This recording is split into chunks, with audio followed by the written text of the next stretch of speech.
But because God is long-suffering, because he is slow to anger and abundant in mercy, God took their complaint, sent the Holy Spirit to intercede. And what was a complaint? God heard it like a prayer and supplied their need, even though they did not ask.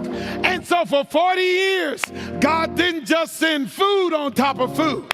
He sent mercy on top of mercy, and grace on top of grace, and long-suffering on top of long-suffering.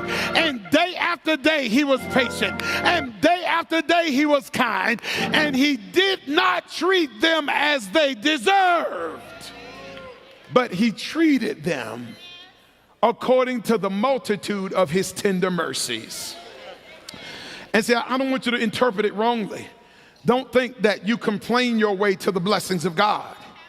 No, there is just an even greater truth, that if God will bless you when you don't believe. See, do you realize, even though God blessed them, there was still judgment in it. So part of the judgment was God say, okay, this is what you're going to eat every day for the next 40 years. Okay, y'all still didn't get it. What would God have put out every morning for the next 40 years if they had just said, "Our Father which art in heaven, we know that you are faithful. We know that you are kind.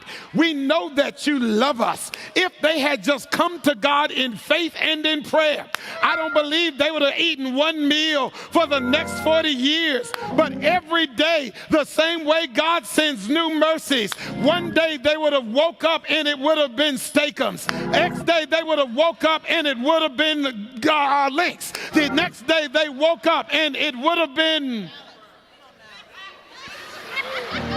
chocolates. The next day they woke up, it would have been dinner roast. The next day they woke up, God would have supplied an abundant spread every day if they had just trusted God with the rest.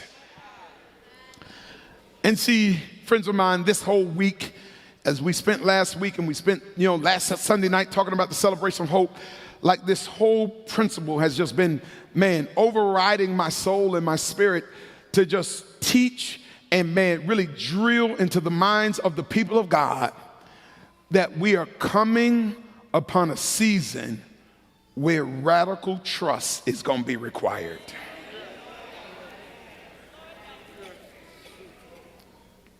Why am I saying this? It's because, we're good at saying, it's the last days. Go ahead and play something for me. But how many of us understand that the surviving the last days is not just about what you know?